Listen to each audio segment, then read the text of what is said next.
आखिर कैसे एक के पॉप आइडल और एक यूट्यूबर के बीच में लव स्टोरी स्टार्ट हो जाती है। आज से हम एक न्यू कोरियन ड्रामा का एक्सप्लेनेशन करने जा रहे हैं। इस ड्रामे के अंदर आपको रोमांस, कॉमेडी और सस्पेंस सारी चीजें भरकर मिलेंगी, तो इसलिए आप इस ड्रामे को स्किप मत करना और लास्ट जो पार्ट है उसे आप बिल्कुल भी मिस मत करना। सो कहानी के स्टार्ट में हम देखते हैं कि कहानी के मेन लीड अपने यूट्यूब चैनल के लिए म्यूजिक वीडियो रिकॉर्ड कर रही होती है, और जब उसका काम खत्म हो जाता है तब वो अपने फोन को चेक करती है और अपने वीडियो पे आए कमेंट्स को पढ़ रही होती है, जहाँ पे उसके फैंस उससे पूछते हैं कि पहले तुम अपना फेस रिवील कब करोगी, हमें तुम्हारा गाना बहुत पसंद है, क्या कोई रीजन है जिसकी वजह से तुम अपना फेस रिवील नहीं कर रही हो। तब कहानी की मेन लीड अपने आप से कहती है कि मेरे पास दो नाम है, मेरा रियल नाम सोंग हंगजू है, बट मेरे फैंस मुझे पिली के नाम से जानते हैं क्योंकि मैं अपना रियल नेम और फेस किसी रीजन की वजह से तुम्हें नहीं दिखा सकती हूँ। हंगजू अपने कमेंट्स को पढ़ रही होती है, तभी उसके पास उसके डैड कॉल करते हैं। अपने डैड से बात करने के बाद हंगजू थोड़ी सी घबरा जाती है और वो नर्वस के साथ सियोंग हे के पास कॉल करती है और बोलती है कि क्या अभी तुम्हारे पास मेरे लिए कोई काम है, और ये बातें करके वो फोन काट देती है।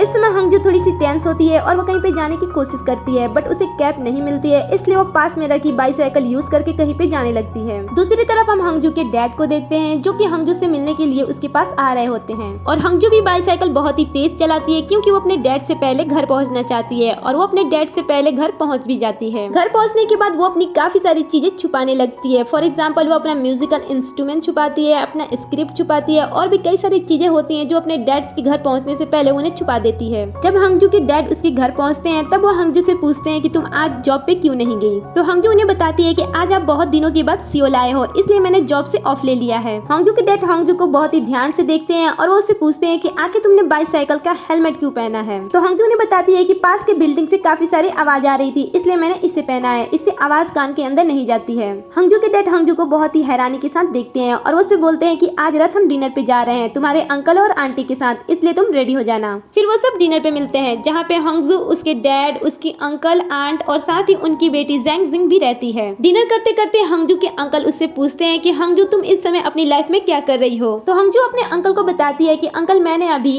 MA की कार्ड का फर्स्ट राउंड पास कर लिया है और अब मैं उसके इंटरव्यू का प्रिपरेशन कर रही हूँ। हंगजू की बातें सुनकर उसके अंकल फिर वो अपनी बेटी से पूछते हैं कि जिंग जिंग तुम अभी क्या कर रही हो, तो जिंग जिंग कहती है कि पापा मैंने आपको कितनी बार बोला है कि खाने के टाइम आप मुझसे ऐसे क्वेश्चन मत करो, और आप बार बार जॉब को लेकर मुझसे ऐसे क्वेश्चन क्यों पूछते हो, आपको पता भी है ना कि इस समय जॉब मिलना कितना मुश्किल हो गया है। जिंग जिंग की ये बातें सुनकर उसके डैड उससे कहते हैं कि अगर ऐसी बात है तो हंगजू तो हमेशा से ही पार्ट टाइम जॉब करते आ रही है और वो उन्हीं पैसों से अपना पॉकेट मनी का खर्च भी उठा लेती है, और तो और उसे हमेशा से स्कॉलरशिप भी मिलते आ रहा है। जिंग जिंग अपने डैड की ऐसी बातें सुनकर उनसे गुस्सा हो जाती है और कहती है कि अगर ऐसी बात है तो आप दादी से कहकर उसे अडॉप्ट क्यों नहीं कर लेते हो, वैसे आपको पता भी है कि हंगजू किस जगह पे काम करती है। जिंग जिंग की ये बातें सुनकर सारे लोग हंगजू को देखने लगते हैं। तब हंगजू उन्हें बताती है कि मैं क्रेम स्कूल के सामने बियर शॉप में काम करती हूँ। ये सारी बातें सुनकर जिंग जिंग की मॉम बोलती है कि हंगजू तुम बहुत ही प्यारी बच्ची हो, तुम हमेशा से ही अपने डैड को फाइनेंशियल हेल्प करते आ रही हो, जिससे तुम्हारे डैड की थोड़ी सी हेल्प हो जाती है। फिर खाना खत्म हो जाता है और हंगजू अपने हैंड वॉश करने के लिए चली जाती है, जहाँ पे जिंग जिंग भी आती है और वो उससे कहती है कि तुम्हें मुझे अभी थैंक्स कहना चाहिए क्योंकि मैंने तुम्हारा सीक्रेट रखा। ये सुनकर हंगजू पूछती है कि कौन सा सीक्रेट है जिसे तुमने छुपाया, तो हंगजू कहती है कि यही कि तुम बियर शॉप में जॉब नहीं करती हो बल्कि लाइव म्यूजिक बार में जॉब करती हो, और अगर ये बात मेरी मॉम यानी कि तुम्हारी आंट को पता चला तो क्या तुम्हें वहाँ पे वो लोग जाने देंगे। जिंग जिंग की बात सुनकर हंगजू को अच्छा नहीं लगता है और वो भी उसे मुंह तोड़ जवाब देती है, और वो उससे कहती है कि क्या तुम्हारी मॉम को ये पता है कि तुमने 5F का एग्जाम छोड़ दिया था क्योंकि तुम उस समय ड्रंक थी और एग्जाम के समय तुम सो रही थी, और तुमने इस टॉपिक को लेकर अपने मॉम से झूठ कहा। अच्छा होगा कि तुम मेरा सीक्रेट रखो और मैं तुम्हारा सीक्रेट रखूं। इसके बाद हंगजू जिंगजोंग को इग्नोर करके चली जाती है। तब जिंगजोंग कहती है कि आखिर इस लड़की को किस बात का घमंड है, दूसरे के घर में रहती है और इसके पास इतना कॉन्फिडेंस है। फिर हंगजू रेस्टोरेंट से बाहर आ जाती है, जहाँ पे उसके डैड भी आते हैं और वो उसे कहते हैं कि तुम्हें जिंगजोंग के साथ अच्छा बिहेव करना चाहिए, क्या तुम पहले दोस्त नहीं हुआ करते थे। तब हंगजू अपने डैड से कहती है कि डैड मुझे लगता है कि मेरा इंटरव्यू अच्छा नहीं जाएगा क्योंकि इस कंपनी में कॉम्पिटिटिव बहुत ही ज्यादा है, तो उसके डैड कहते हैं कि कोई बात नहीं, मुझे पता है कि तुम ये कर लोगी। हंगजू अपने डैड से बातें कर रही होती है, तभी वहाँ पे उसकी अंकल और आंटी आ जाती है और उनसे मिलकर हंगजू के डैड वहाँ से चले जाते हैं। फिर हम हंगजू को उसके रूम में देखते हैं जहाँ पे वो अपने मॉम की फोटो को देखती है और मन में कहती है कि मैं उम्मीद करती हूँ कि मेरे लाइफ का हर एक मोमेंट सिंगिंग के साथ ही गुजरे। और फिर वो कहती है कि इसी रीजन की वजह से मैं अपना फेस और अपना रियल नाम सोशल मीडिया से छुपाती हूँ। ये सीन यहीं पे कट हो जाती है और हम इस कहानी के मेन लीड ली डुओगो को देखते हैं, जो कि एक K-pop आइडल होता है, इसलिए वो अपनी एजेंसी के अंदर आ रहा होता है। बट जैसे ही वो अपने वैन से नीचे उतरता है, वहाँ पे काफी सारी हाई स्कूल की लड़कियां होती हैं जो उस पे टूट पड़ती हैं और इसी चक्कर में एक हाई स्कूल की लड़की ली की बाहों में जाकर गिर जाती है और पूरा फिल्मी सीन बन जाता है। उस लड़की को बचाकर ली वापस अंदर चला जाता है। उस लड़की की फ्रेंड उससे बोलती है कि फाइनली तुम्हारा सपना पूरा हो गया। तभी हम हंगजू को इस जगह से गुजरते हुए भी देखते हैं। ली एजेंसी के अंदर जा रहा होता है और जितने भी लोग उसे देख रहे होते हैं उसे देखकर वो कहते हैं कि ये कितना ज्यादा पोलाइट है और कितना हैंडसम है। जैसे ही ली एजेंसी के अंदर जाता है, वो जोर जोर से चीखने लगता है और कहता है कि मैं एक्टर नहीं हूँ और मुझे एक्टिंग नहीं करनी है, मैं सिंगर हूँ और मुझे सिंगिंग करनी है। इस पे उसके मैनेजर कहते हैं कि नहीं, तुम्हें इस समय एक्टिंग करनी चाहिए क्योंकि इस समय तुम्हें एक्टिंग करने की जरूरत है। तो ली कहता है कि नहीं, मैं बिल्कुल भी एक्टिंग नहीं करूंगा, मैं एक सिंगर हूँ और मैं सिंगिंग ही करूंगा। तब ली का मैनेजर उससे बोलता है कि तुम्हें तो पता ही है कि लास्ट मंथ जो तुम्हारा सोलो एल्बम रिलीज हुई थी उसके साथ क्या हुआ। ये सुनकर ली अपने मैनेजर से कहता है कि अच्छा ये बात है, तो लास्ट टाइम जो मैंने 30 सेकंड की एक्टिंग की थी उसका नतीजा तो आपने देख ही लिया होगा। मैंने सिर्फ 30 सेकंड की ही एक्टिंग की थी और उसमें मुझे भर भर के हेट कमेंट्स मिलने लगे थे और ये इतना ज्यादा बढ़ गया था कि ये एक हाई कंट्रोवर्सी बन गई थी। क्या आपको ये बात याद भी है? ये सुनकर ली का मैनेजर उससे कहता है कि ये तो अच्छी बात है कि तुम सुर्खियों में बने रहे। ये सीन यहीं पे कट हो जाती है और हम ली को उसके ब्रदर के साथ देखते हैं। यहाँ पे ली अपने ब्रदर से कहता है कि मैं एक्टिंग नहीं करना चाहता हूँ, क्या तुम मेरी एक्टिंग कर सकते हो? तो ली का ब्रदर उससे कहता है कि नहीं, मैं तुम्हारा कोई भी काम नहीं करने वाला हूँ, ये तुम्हारा ही काम है और तुम ही करो। और अगर तुम्हें सिंगिंग करनी है तो तुम कुछ अच्छा लिखो जिससे कि लोग इम्प्रेस हो जाए और तुम्हारे गानों को सुने। ली अपने भाई को सीरियसली ले लेता है और पूरे जुनून के साथ जाकर वो एक न्यू सॉन्ग को लिखने की तैयारी करता है। काफी टाइम तक वो न्यू सॉन्ग लिखने की तैयारी करता है, बट जैसे वो पेन उठाता है उसकी सारी जुनून खत्म हो जाता है और वो रुक जाता है। फिर हम हंगजू को देखते हैं। इस समय ये भी अपने म्यूजिक पे काम कर रही होती है और अपने मॉम को याद करती है, जहाँ पे हंगजू अपने मॉम से पूछती है कि मॉम, मैं एक अच्छा गाना कैसे लिखूं? तो उसकी मॉम उसे बताती है कि तुम अपने पसंदीदा चीज को देखो और उस पर सॉन्ग लिख दो। इसके बाद हंगजू की मॉम उससे पूछती है कि बताओ तुम्हें ये माइक क्यों पसंद है? तब हंगजू उसे बताती है क्योंकि ये माइक मेरी मॉम ने मुझे दी थी। हंगजू अपनी लाइफ की यही छोटी छोटी चीजें याद करती है, तभी सीन शिफ्ट हो जाती है और हम फिर से ली और उसके मैनेजर को देखते हैं, जहाँ पे ली बोल रहा होता है कि नहीं, मुझे सिंगिंग ही करनी है। तो ली का मैनेजर ली को काफी बार समझाता है कि तुम्हें एक्टिंग करनी चाहिए, एक्टिंग से तुम्हारी करियर बन सकती है। ली अपने मैनेजर की किसी भी बात को नहीं मानता है और बार बार वो एक ही टॉपिक पे बात करता रहता है। तब ली का मैनेजर उसे बताता है कि क्या तुम्हें पता है कि मैं तुमसे एक्टिंग क्यों कराना चाहता हूँ? क्योंकि तुम्हारा फेस अच्छा है, तुम अपने भाई की तरह अच्छे सिंगर नहीं हो और इसलिए लोग तुम्हारे सिंगिंग को नहीं देखते हैं।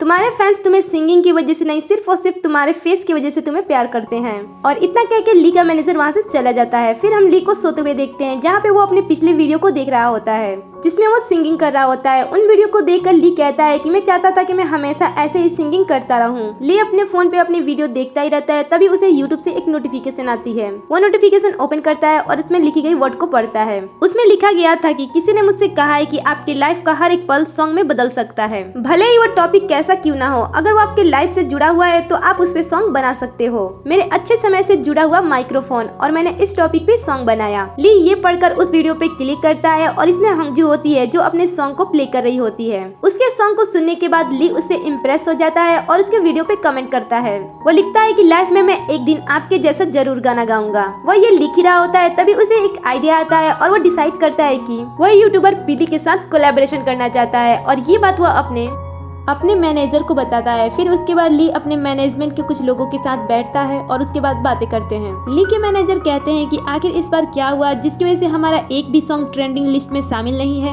तो ली उनसे कहता है कि मैंने आपको पहले ही कहा था कि मेरे सॉन्ग का प्रमोशन बहुत ही अच्छे तरीके से करना, ताकि लोगों को भी तो पता चले कि मैंने एक सॉन्ग बनाया है। फिर मैनेजर उससे कहता है कि ये सब छोड़ो और बताओ कि इस समय ट्रेंडिंग पे कौन है। तो यहाँ पे बैठी एक लड़की कहती है कि इस समय ट्रेंडिंग पे एक K-pop ग्रुप है जिसका सॉन्ग ट्रेंडिंग लिस्ट में फर्स्ट पोजीशन पे है और दूसरे पे एक लड़की है जिसने ली के सॉन्ग को कवर किया हुआ है। और इस लड़की के सॉन्ग के सुनने के बाद लोगों का ऐसा कहना है कि रियल आर्टिस्ट से अच्छा तो इस लड़की ने इस सॉन्ग को प्ले किया है। और आपको पता है कि इसके वीडियो पे 2.3 मिलियन व्यूज आ चुके हैं। यहाँ पे ये सारे लोग म्यूजिक वीडियो के बारे में बातें करके अपने काम में चले जाते हैं। फिर हम ली को उसकी कार के अंदर देखते हैं, जहाँ पे वो अपने असिस्टेंट से कह रहा होता है कि आखिर इस लड़की ने अपने वीडियो में ऐसा क्या किया है जिसकी वजह से इसके वीडियो पे इतने सारे व्यूज हैं। तो उसका असिस्टेंट उससे कहता है कि आपको इतनी क्यूरियोसिटी हो रही है तो आप इस वीडियो पे क्लिक करके देख लो। तो ली अपने असिस्टेंट से कहता है कि तुम पागल हो, पहले ही इसकी वीडियो पे इतने सारे व्यूज आ चुके हैं और तुम चाहते हो कि मैं इस पे क्लिक करके इसका व्यूज और बढ़ा दूं। ये दोनों आपस में बातें कर ही रहे होते हैं, तभी सिग्नल आ जाती है जिसकी वजह से असिस्टेंट कार रोक देता है और अचानक से कार रुकने की वजह से ली उस वीडियो पे क्लिक कर देता है और उसके सॉन्ग को सुनने लगता है। म्यूजिक वीडियो देखने के बाद ली इससे कहता है कि मैं इसके साथ कोलैबोरेशन करना चाहता हूँ। ये सुनकर असिस्टेंट कहता है कि अच्छा ये बात है, पर तुम इस लड़की को ढूंढोगे कैसे? तो ली उससे कहता है कि मैंने पहले ही अपने इंस्टाग्राम से उसे फॉलो कर दिया है। ये देखो मेरे इंस्टाग्राम पे ब्लू टिक है, इसका मतलब है कि मैं एक सेलिब्रिटी हूँ और मेरे इंस्टाग्राम पे अभी 3 मिलियन से भी ज्यादा फॉलोअर्स हैं। तो बताओ कि वो मुझे इग्नोर क्यों करेगी? ली अपने असिस्टेंट से बात करके अपनी म्यूजिक वीडियो को शूट करने जाता है। तभी वो फिर से उसे कहता है कि मैं चाहता हूँ कि मैं फिर से स्कूल जाऊँ। ये सुनकर ली का असिस्टेंट कहता है कि क्या आप फिर से एक्टिंग करने जा रहे हो, इसलिए आप स्कूल जाना चाहते हो? तो ली कहता है नहीं यार, ऐसी कोई बात नहीं है, मैंने लाइफ में जो कुछ भी नहीं किया वो मैं फिर से करना चाहता हूँ, इसलिए मैं फिर से स्कूल जाना चाहता हूँ। ये कहकर ली अपने म्यूजिक वीडियो के लिए वॉइस रिकॉर्ड करने लगता है। फिर हम हंगजू को देखते हैं जो कि अपना पूरा काम खत्म करके अपने फोन को चेक करती है। तभी वो देखती है कि उसके इंस्टाग्राम पे 20K फॉलोअर्स हो चुके हैं। ये देखकर वो थोड़ी हैरान हो जाती है और वो सोचती है कि आखिरकार अचानक से मेरे इतने सारे फॉलोअर्स कैसे बढ़ गए। वो अपने फॉलोअर्स के सेंड किए गए मैसेज को पढ़ती है जिसमें काफी अजीब अजीब मैसेज आए हुए रहते हैं। मैसेज पढ़ने के बाद वो अपने फॉलोअर्स को देखती है और वो अचानक से देखती है कि उसके फॉलोअर्स में एक सेलिब्रिटी ने उसे फॉलो किया हुआ है। वो उस प्रोफाइल पे विजिट करती है और उसके फोटोज को देखने लगती है। फिर हम नेक्स्ट डे हंगजू को देखते हैं जो कि अपने स्कूल में होती है, जहाँ पे उसकी फ्रेंड आती है और वो दोनों साथ में अपने क्लास के अंदर जाने लगते हैं। ये देखकर हंगजू अपने फ्रेंड से पूछती है कि आखिरकार वहाँ पे क्या हो रहा है। तो उसकी फ्रेंड उसे बताती है कि एक K-pop आइडल है जिसका नाम रवि है, वो यहाँ पे पढ़ने के लिए आया है, इसलिए ये सारी लड़कियां इतनी भीड़ लगा के रखी हैं। हंगजू जब अंदर जाती है तब वो देखती है कि ये वही सेलिब्रिटी है जिसने उसे इंस्टाग्राम पे फॉलो किया हुआ है। उसे देखकर हंगजू थोड़ी सी हैरान हो जाती है और वो सोचती है कि वो यहाँ पे क्या कर रहा है, क्या वो उसके लिए यहाँ पे आया है या फिर इसके आने का कोई और रीजन है। क्लास एंड होने के बाद हंगजू अपने फ्रेंड से कहती है कि आखिर क्या वजह हो सकती है जिसकी वजह से ली अपनी पढ़ाई अब स्टार्ट कर रहा है। हंगजू की बात सुनकर उसकी फ्रेंड उससे कहती है कि क्या तुम्हें खुशी नहीं कि हमारे क्लास में एक सेलिब्रिटी हमारे साथ पढ़ रहा है? तो हंगजू कहती है कि मुझे खुशी है, बट मुझे आश्चर्य है कि उसने अपनी पढ़ाई इस समय स्टार्ट क्यों की, क्या इसके पीछे कोई खास रीजन हो सकती है? ये सुनकर उसकी फ्रेंड उसे बताती है कि शायद वो अपनी लाइफ का दूसरा चैप्टर स्टार्ट कर रहा होगा। ये सुनकर हंगजू अपने फ्रेंड से पूछती है कि दूसरा चैप्टर, इसका मतलब क्या है? तब उसकी फ्रेंड उसे बताती है कि ली का जो ग्रुप है SEZ वो तो अभी डिसबैंड नहीं हुआ है, बट उसके हालात को देख कर ऐसा लग रहा है कि उसका ग्रुप बहुत ही जल्द डिसबैंड होने वाला है।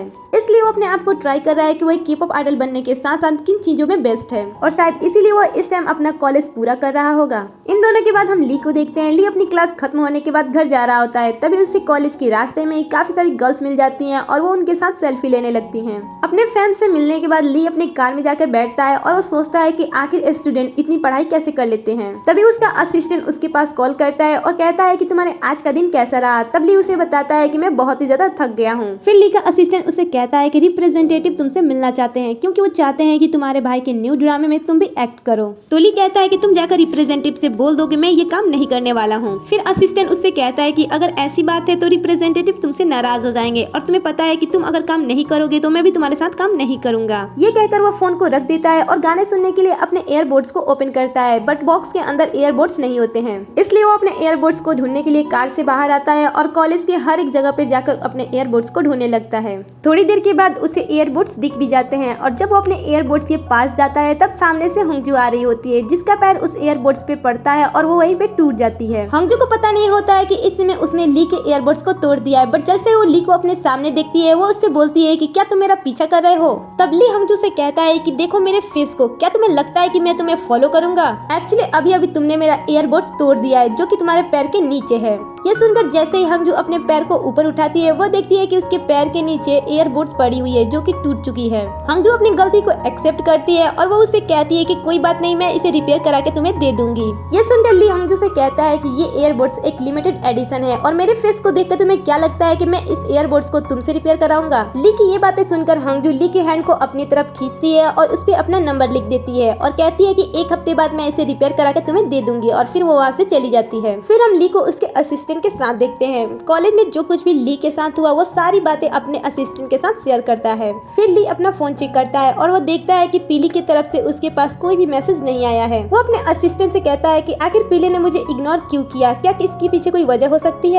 तो उसका असिस्टेंट उसे बताता है कि शायद इस लड़की को के-पॉप में कोई इंटरेस्ट ना हो और इसलिए वो तुम्हें इग्नोर कर रही है। नेक्स्ट सीन में हम हंगजू को बियर शॉप के काउंटर पर देखते हैं। तभी उस बियर शॉप की ओनर आती है और सामने रखी ईयरबड्स को देखकर पूछती है कि ये ईयरबड्स किसका है और तुम्हें कहाँ से मिला। तो हंगजू ने बताती है कि ये किसी पर्सन का है, बट मेरी वजह से ये टूट गई है, इसलिए मैं रिपेयर करने के लिए इसे यहाँ पे लाई हूँ। तो उसकी ओनर से बताती है कि क्या तुम्हें पता है कि इस ईयरबड की कीमत कितनी ज्यादा है। ये ईयरबड लगभग 10 मिलियन वोन की होगी। ये एक लिमिटेड एडिशन है, इसलिए तुम इसका रिपेयर यहाँ पे नहीं कर सकती हो। इसका रिपेयर कोरिया के अंदर नहीं होता है। ये सुनकर हंगजू और भी टेंस हो जाती है और वहाँ से चली जाती है। फिर हम क्लब के अंदर ली को देखते हैं, जहाँ पे उसके ग्रुप के मेंबर भी होते हैं। उसके ग्रुप का एक मेंबर अभी हाल ही में एक सॉन्ग को रिलीज किया होता है जो लगभग 3 वीक तक ट्रेंडिंग लिस्ट में फर्स्ट पोजीशन पे होता है, और वो इसी चीज को सेलिब्रेट करने के लिए यहाँ पे आए होते हैं। यहाँ पे इस ग्रुप के मेंबर इससे पूछते हैं कि तुमने इतनी बड़ी अचीवमेंट कैसे कर ली। तो वो बताता है कि मैंने इतनी बड़ी अचीवमेंट सिर्फ और सिर्फ अपने गर्लफ्रेंड की वजह से की है। वो ये बातें करके ली को नीचा दिखाने के लिए उससे पूछते हैं कि तुमने हाल ही में कोई सॉन्ग रिलीज किया था, उसका क्या हुआ। यहाँ पे ग्रुप के सारे मेंबर मिलकर ली को नीचा दिखाने की कोशिश कर रहे होते हैं, क्योंकि जब से ग्रुप ने अपना सोलो एल्बम रिलीज करना स्टार्ट किया है तब से ली ने कोई भी हिट सॉन्ग नहीं दी है। यहाँ पे सारे मेंबर मिलकर ली को परेशान करते हैं। तब ली उनसे बचने के लिए बोलता है कि मैं भी एक सॉन्ग पे काम कर रहा हूँ और जब मेरा सॉन्ग रिलीज होगा तो सारे रिकॉर्ड को ब्रेक कर देगा और ये नंबर 1 सॉन्ग भी बन जाएगा। ओवर में इतनी सारी बातें करके वो वहाँ से चला जाता है, बट बाद में वो पछताने लगता है कि मैंने आखिर ऐसा क्यों कहा। तभी उसका असिस्टेंट ली के पास कॉल करता है और कहता है कि क्या तुम्हारा ईयरबड्स तुम्हें मिल गया। तो वो हेजिन के पास कॉल करता है और पूछता है कि तुम कहाँ पे हो, और जहाँ पे वो काम करती है वहीं पर वो चला जाता है। सामने बार की ओनर बैठी होती है। ली उनसे पूछता है कि हेजिन कहाँ पे है, तो वो बोलती है कि वो कुछ ही समय में आ जाएगी। फिर हंगजू वहाँ पे इधर उधर घूमने लगता है और वहाँ की चीजों को देखने लगता है। तभी वो नोटिस करता है कि सामने एक गिटार रखी है। ली उस गिटार को लेता है और पीली के बारे में सोचने लगता है, और जब उस गिटार को अपने हाथ में लेता है तब वो देखता है कि उस पे पीली नाम का स्टिकर भी लगा हुआ है। ली गिटार को देखकर सोचता है कि शायद पीली यहीं पे है, क्योंकि उसका गिटार यहीं पे है। तभी वहाँ पे ह्यूंग आ जाती है। ह्यूंग को देखकर वो पूछता है कि पीली यहीं पे थी, क्या तुम्हें पता है कि वो कहाँ गई। तब वो अपने आप को छुपाते हुए कहती है कि मुझे नहीं पता, शायद वो यहाँ से चली गई है। इसलिए ली उसी बार में बैठ जाता है और पीली का इंतजार करने लगता है। दूर बैठे ह्यूंगजू और इसकी ओनर उसे देखते हैं और कहते हैं कि क्या ये आज यहाँ से जाएगा या फिर उसका इंतजार करते रहेगा। तब ओनर उसे कहती है कि मुझे ऐसा लगता है कि ये लड़का पागल है और जिस काम के लिए आया है उस काम को किए बिना यहाँ से नहीं जाने वाला है। ये सुनकर हंगजू अपने ओनर से पूछती है कि ये बात आपको कैसे पता। तब उसकी ओनर से बताती है कि मुझे फेस रीडिंग थोड़ी सी आती है और मुझे ऐसा लगता है कि ये पीली से मिले बिना यहाँ से नहीं जाने वाला है। तब हंगजू कहती है कि कुछ टाइम खुद ही यहाँ पे अकेला रहेगा और बोर होकर यहाँ से चला जाएगा। ली वहाँ पे काफी देर तक अकेला बैठा होता है। तभी वहाँ पे हंगजू जाती है और वो उसे ड्रिंक ऑफर करती है। ली उस ड्रिंक को नहीं पीता है और हंगजू से पीली के बारे में पूछने लगता है। तब हंगजू कहती है कि मुझे नहीं लगता है कि वो यहाँ पे आएगी, और जब पीली तुम्हारे पास आएगी तब तुम उसे पहचानोगे कैसे, तुमने तो उसका फेस तो देखा ही नहीं। तब ली हंगजू से कहता है कि मैंने उसकी वीडियो देखी है और मुझे लगता है कि वो ज्यादा लंबी नहीं होगी। वो बेड पे बैठ के गिटार बजाती है, इसलिए उसकी गर्दन झुक गई है, और ऐसा लगता है कि वो बहुत ही ज्यादा ब्रेड खाती है, इसलिए उसके गाल फूले होंगे। पीली को देखे बिना ली पीली के बारे में हर एक डिटेल बात बताने लगता है। इस पे हंगजू थोड़ी सी शॉक्ड हो जाती है। नेक्स्ट दिन अब ली फिर से उस बार में आ जाता है और पीली का इंतजार करने लगता है। फिर हंगजू उसके पास जाके बोलती है कि जैसे तुम सोच रहे हो वैसी पीली बिल्कुल भी नहीं है, और वैसे भी तुम उससे मिलना क्यों चाहते हो, क्या उसने तुम्हारा कोई नुकसान कर दिया है। तब ली उससे बोलता है कि नहीं, पीली मेरे लिए भगवान जैसी है। लास्ट टाइम मैंने जिस सॉन्ग को रिलीज किया था उस सॉन्ग को उसने कवर किया था और मेरे से ज्यादा व्यूज उसके वीडियो पे आए थे। लोगों ने तो ये तक कह दिया था कि इस सॉन्ग को पीली से ही गवाना चाहिए, ये इससे बेस्ट गाना गाती है। तुम्हें पता है कंपनी के बोलने पे ही मैं डांस करता हूँ, सिंग करता हूँ और परफॉर्म करता हूँ। मैंने अपने लिए आज तक कुछ भी नहीं किया है और मैं चाहता हूँ कि मैं एक ऐसा सॉन्ग बनाऊं जो किसी की कॉपी ना हो बल्कि दिल से बनी हुई एक सॉन्ग हो जो लोगों के दिल तक पहुँचे। ली बोलता जाता है और हंगजू उसकी बातों को सुनती है। तब उसे पता चलता है कि ली उसके बारे में क्या सोचता है। वो ली की बातों को सुनकर इम्प्रेस हो जाती है। तभी उसके हाथ से एक ग्लास नीचे गिर जाती है और वो टूट जाती है। ली तुरंत हंगजू के पास चला जाता है और उसे कहता है कि तुम नंगे हाथों से इस कांच को मत उठाओ, नहीं तो तुम्हारे हाथ में लग जाएगी। और ऐसा करते टाइम जब वो हंगजू के हाथ को पकड़ता है तब मुझे कुछ एहसास होता है और वो हंगजू से बोलता है कि क्या तुम गिटार प्ले करती हो। और यहीं पे इस कहानी का फर्स्ट एपिसोड खत्म हो जाती है।